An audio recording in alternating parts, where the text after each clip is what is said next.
যখন রাত্র গভীর হয়ে যায়, সমস্ত মানুষ যখন ঘুমের ঘরে ঘুমায়া যায়, দুনিয়ার সমস্ত সন্তানেরা যখন মার কোলে ঘুমায়া যায়, সমস্ত পশু পাখি যখন ঘুমের ঘরে ঘুমায়া যায়, সমস্ত মাখলুক যখন ঘুমায়া যায়, সেই সময় আমি রব প্রথম আসমানে এসে আমি আমার বান্দারে ডাকতে থাকি, আয় বান্দা, আয় বান্দা, আয়, তোর কি প্রয়োজন, তোর কি হাজত, তোর কি সমস্যা, আমি রবের নিকট চা, আমি রব তোর হাজত গুলি পূরণ করে দেব। আল্লাহ তাআলা প্রথম আসমানে এসে বান্দারে ডাকতে থাকে, বান্দা তোর জিন্দেগি গুনাহ হয়ে গেছে, আমি রবের কাছে চা, আমি রব তোর জিন্দেগির গুনাহগুলি ক্ষমা করে দেব। আল্লাহ নবী সাল্লাল্লাহু আলাইহি ওয়াসাল্লাম বলেন, কোন বান্দার গুনাহ যদি সাগরের ফেনার থেকে বেশি হয়ে যায়, কোন বান্দার গুনাহ যদি জমিনের বালু থেকেও বেশি হয়ে যায়, কোন বান্দার গুনাহ যদি আকাশ থেকেও বেশি হয়ে যায়, তো আমি রবের নিকট যদি বান্দা ক্ষমা করে ক্ষমা চায়, আল্লাহ নবী বলেন, আল্লাহ তাআলা বলেন, ক্ষমা চাওয়ার কারণে আল্লাহ তাআলা ওই বান্দারে নিষ্পাপ বানায় দেয়। বলেন সুবহানাল্লাহ। শুধু বান্দা নিষ্পাপ বানায় কেমন না,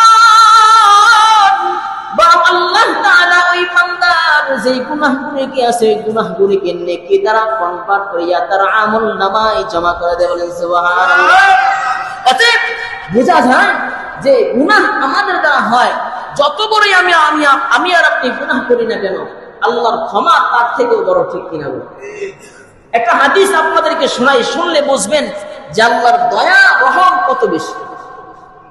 একবার হযরতে ওমর রাদিয়াল্লাহু তাআলা আনহু কান্না করতেছেন, নবীজির দরবারে এসে এত অঝরে কান্না করতেছেন। আল্লাহর নবীর দরবারে যখন অঝরে কান্না করতেছেন, আল্লাহর নবী জিজ্ঞেস করলেন, ওমর কি হয়েছে তোমার, বলো, কেন কান্না করতেছে? ওমর রাদিয়াল্লাহু তাআলা আনহু বলেন, নবী গো, ওই যে দরজার সামনে একটা লোক দাঁড়ায় রয়েছে, ওই লোকটা অঝরে কান্না করতেছে, তার ইতিহাস শুনে আমিও কান্না করতেছি, তার ঘটনা শুনে আমি কান্না করতেছি। আল্লাহর নবী বলেন, ওই লোকটারে আমার সামনে আসতে বলো। আল্লাহর নবীর সামনে যখন লোকটা আসলো, লোকটা আসার পর আল্লাহর নবী জিজ্ঞেস করলেন, কেন তুমি কান্না করতেছ? ওই লোকটা অঝরে চোখের পানি ফেলায়া বলতেছেন, নবী গো, আমি এজন্য কান্না করতেছি যে আমি এত পরিমাণে গুনাহ করেছি, আমার থেকে বড় গুনাহগার আর মনে হয় কেউ নাই। আল্লাহর নবীকে বলতেছেন, নবী, আমি অঝরে এত পরিমাণে গুনাহ করেছি, যে গুনাহের হিসাব আল্লাহ তাআলার কাছে কি জবাব দেব, সেই ভয়ে আমি কান্না করতেছি। আল্লাহর নবী সাল্লাল্লাহু আলাইহি ওয়াসাল্লাম বললেন, শোনো, তোমার গুনাহ কি এই পরিমাণ যে আল্লাহ তাআলার কুরসির থেকেও তোমার গুনাহের বড়? ওই লোকটা বলে, আল্লাহর কুরসি থেকে আমার গুনাহ বড়। ওই লোকটা, আল্লাহর নবী সাল্লাল্লাহু আলাইহি ওয়াসাল্লাম আবার বললেন, আল্লাহর আরশ থেকেও কি তোমার গুনাহ বড়? ওই লোকটা বলল, হ্যাঁ, আমার আল্লাহর আরশ থেকেও আমার গুনাহ বড়। আল্লাহ নবী সাল্লাল্লাহু আলাইহি ওয়াসাল্লাম তৃতীয়বার উত্তর প্রশ্ন করলেন যে, তোমার গুনাহ কি আল্লাহ থেকে বড়? তোমার গুনাহ কি আল্লাহ থেকে বড়? ওই লোকটাকে যখন এই কথা বললেন, লোকটা বলল, না না না, আমার গুনাহ আল্লাহ থেকে বড় না। আল্লাহ নবী সাল্লাল্লাহু আলাইহি ওয়াসাল্লাম বলল, শোনো, যদি আল্লাহ থেকে তোমার গুনাহ বড় না হয়, তো আল্লাহ তাআলা তোমার জিন্দেগীর গুনাহগুলি মাফ করে দিবে। কারণ আল্লাহ হলেন সর্বশ্রেষ্ঠ, আল্লাহ থেকে বড় কেউ নাই, আল্লাহ থেকে বড় আর কেউ নাই। অতএব নবী বলেন, যদি আল্লাহ থেকে বড় তোমার গুনাহ না হয়, তাহলে আল্লাহ তাআলা তোমার গুনাহকে মাফ করবে। এখন নবীজি বলতেছেন, আচ্ছা বলো, তুমি কি গুনাহ করেছো বলো।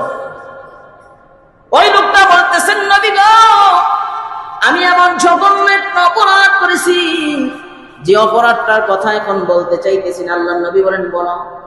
হুকুম আসছে নবীর পক্ষ থেকে, এখন বলতে হবে, কিছুই করার নাই। ওই লোকটা বলতেছেন, নবী গো, আমি ছিলাম কাপন চোর, মৃত্যু মানুষের কাপন আমি চুরি করতাম। দীর্ঘ 7 বছর লাগায়া আমি মৃত মানুষের কাপন গুলি চুরি করলাম, কবর খুঁজা খুঁজা মৃত মানুষের কাপন চুরি করতাম। দীর্ঘ 7 বছর আমি এই কাজগুলা করলাম। একদিনের ঘটনা নবী, আমি যখন কাপন চুরি করার জন্য কবরের মধ্যে নামলাম, রাতের বেলা কবর খুইয়া যখন কাপন চুরি করলাম, কাপন যখন টান দিলাম, কাপন টান দেওয়ার পর দেখলাম ওই কবরের মধ্যে একটা যুবতী মহিলাকে দাফন করা হয়েছে। আমি তার কাপনটা নিয়ে আবার যখন কবরের উপরে চলে আসলাম, কবরের উপরে চলে আসার পর ওই লোকটা মনের মধ্যে শয়তান ওয়াসওয়াসা দিয়েছে। ঘটনাচক্রে ওই লোকটা ওই মৃত মহিলার সাথে জিনায় লিপ্ত হয়ে গেছে। যখন জিনার মধ্যে লিপ্ত হয়ে গেল, ওই মৃত মহিলাটা দাঁড়ায়া বলল, আল্লাহর নাফরমান, তোমার মধ্যে কি আল্লাহর ভয় নাই? তুমি আমাকে নাপাক বানিয়ে দিয়েছো, আমি কিয়ামতের ময়দানে আল্লাহর সামনে নাপাক অবস্থায় উঠব, কি জবাব আমি রবের নিকট দিব বলো? তুমি আমার সাথে এরকম জঘন্য অপরাধ করেছো। এই অবস্থা যখন ওই যুবতী মহিলাটা যখন এই কথা বললো, আবার কবরের মধ্যে শুয়ে গেল। এই অবস্থা দেখিয়া লোকটার মনের মধ্যে দাগ কাটলো যে কি বড় একটা অপরাধ করে ফেললাম। ওই অপরাধের স্বীকারোক্তি যখন নবীর দরবারে দিলেন, আল্লাহর নবীর রাগ বেড়ে গেল। আল্লাহর নবী ওই লোকটারে ধাক্কা দিয়া ঘর থেকে বের করে দিলেন। ধাক্কা দিয়া যখন ওই লোকটারে বের করে দিলেন, বললেন, নাফরমান, বের হয়ে যা, এত জঘন্য অপরাধ করার পর আর তোর আমার সামনে জায়গা নাই, তুই আমার সামনে থেকে বের হয়ে যা।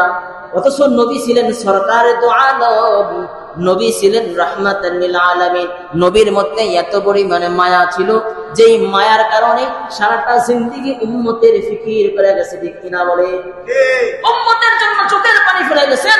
এমন রহমতের নবী লোকটাকে ধাক্কা দিয়ে বের করে দিছে। ওই লোকটা এখন নিরুপায় হয়ে গেল। বলল, আল্লাহর নবীর দরবার হলো দুনিয়ার শ্রেষ্ঠ দরবার, আল্লাহর নবীর দরবার ছাড়া আর কোন শ্রেষ্ঠ দরবার নাই, আর কোন শ্রেষ্ঠ জায়গা নাই। এই জায়গা থেকে আমাকে তাড়ায় দিছে, আর কোথায় যাব? ওই লোকটা এখন দৌড়ে ঘর থেকে বাড়ি থেকে চলে গেল। জঙ্গলের মধ্যে যায়া লোকটা 40 দিন আল্লাহর সিজদার মধ্যে পড়া চোখের পানি ফেলাইলো আর বলল, আল্লাহ, দুনিয়ার মানুষ আমার জায়গা দেয় না, কোন সাহাবী আমার জায়গা দেয় না, আমার সন্তান আমার ঘরে জায়গা দেয় না, আমার বিবি আমার ঘরে জায়গা দেয় না। সর্বশেষ আশ্রয়স্থল ছিল দু জাহানের বাদশা নবী আলাইহিস সালাতু ওয়াস সালামের দরবার। নবীজির দরবারে গিয়েছি, নবীজি আমাকে তাড়ায় দিয়েছেন, এখন আর কি করার, এখন আর কিছুই করার নাই। ওই লোকটা এখন ঘর থেকে চলে যায়, এখন চোখের পানি ফালায়া 40 দিন চোখের পানি ফালাইছে, তওবা করেছে আল্লাহ নিকট। 40 দিনের মাথায় আল্লাহ নিকট বলতেছেন, আল্লাহ, যদি আমার জিন্দেগির গুনাহগুলি মাফ না করেন তো আমাকে আকাশ থেকে আগুন দিয়ে আমারে দুনিয়ায় ধ্বংস করে দেন, কারণ আমি জাহান্নামের আগুন সহ্য করতে পারবো না। আল্লাহ, আপনি আমার এই দুনিয়ায় আযাব দিয়া শাস্তি দিয়া ধ্বংস করে দেন, কারণ জাহান্নামের আগুন বড় ভয়ঙ্কর আগুন, বড় ভয়ঙ্কর আযাব, এটা সহ্য করতে পারবো না। আর যদি না হয়, যদি আমাকে সত্যিকার আল্লাহ মাফ করে দেন, তো আপনার হাবিবকে জানায় দেন, আপনার হাবিবকে জানায় দেন যে আমাকে মাফ করে দিয়েছে। এই কথা যখন লোকটা বলল, আল্লাহ তাআলা জিবরাইলকে নবীর দরবারে পাঠিয়ে দিলেন। জিবরাইল আমিন এসে নবীকে বললেন, নবী গো, গত কয়েকদিন আগে যে লোকটাকে বের করেছেন, আল্লাহ তাআলা বলেন ওই লোকটারে কি কে খাওয়ায়? আপনি খাওয়ান। আল্লাহ নবী বলেন, না না, ওই লোকটা তো আমি রিজিকের ব্যবস্থা করি না, এবং আল্লাহ রিজিকের ব্যবস্থা করে। কথা বলছেন জিবরাইল আমিন প্রশ্ন করলেন, নবী, ও হাবিব, যেই লোকটারে আপনি ঘর থেকে তাড়ায় দিলেন, ওই লোকটাকে আপনি ক্ষমা করেন? বলেন, না, আমি ক্ষমা করি না, বরং আল্লাহ ক্ষমা করে। আল্লাহ নবীকে জিবরাইল বলল, আল্লাহ তাআলা বলেছেন, যদি আপনি না খাওয়ান, আপনি যদি না ক্ষমা করেন, তো আপনি মন থেকে ওই লোকটারে ক্ষমা করে দেন, কারণ আল্লাহ তাআলা আরশ থেকে ওই লোকটার উপর খুশি হয়ে ক্ষমা করে দিছে। বলেন সুবহানাল্লাহ। আল্লাহ তাআলা লোকটাকে ক্ষমা করছেন, অতএব আপনি নবী ও লোকটাকে ক্ষমা করে দেন। এই কথা যখন বললেন, নবীজি লোকটারে তাকাইলেন। লোকটারে তাকায়া আল্লাহর নবী সুসংবাদ দিয়ে দেয়, তুমি যে অপরাধ করেছ, 40 দিন লাগায়া আল্লাহর দরবারে চোখের পানি ফালানোর কারণে, আল্লাহর কাছে ক্ষমা চাওয়ার কারণে আল্লাহ তাআলা তোমার জিন্দেগীর সব গুনাহ ক্ষমা করে দিয়েছি। আল্লাহ তাআলা জিন্দেগীর সব গুনাহ ক্ষমা করেছে। অতএব অপরাধ হবে, এটাই স্বাভাবিক, গুনাহ হবে, এটাই স্বাভাবিক, কিন্তু আল্লাহর কাছে ক্ষমা চাইলে আল্লাহ তাআলা অবশ্যই অবশ্যই মাফ করবে, অবশ্যই মাফ করবে। এই জন্য আমাদের 60 বছর, 70 বছর, 80 বছরের জিন্দেগি যা জীবনে গুনাহ হয়েছে একনিষ্ঠ তওবা করেন, ক্ষমা চান, আল্লাহ তাআলা অবশ্যই অবশ্যই মাফ করবেন ইনশাআল্লাহ।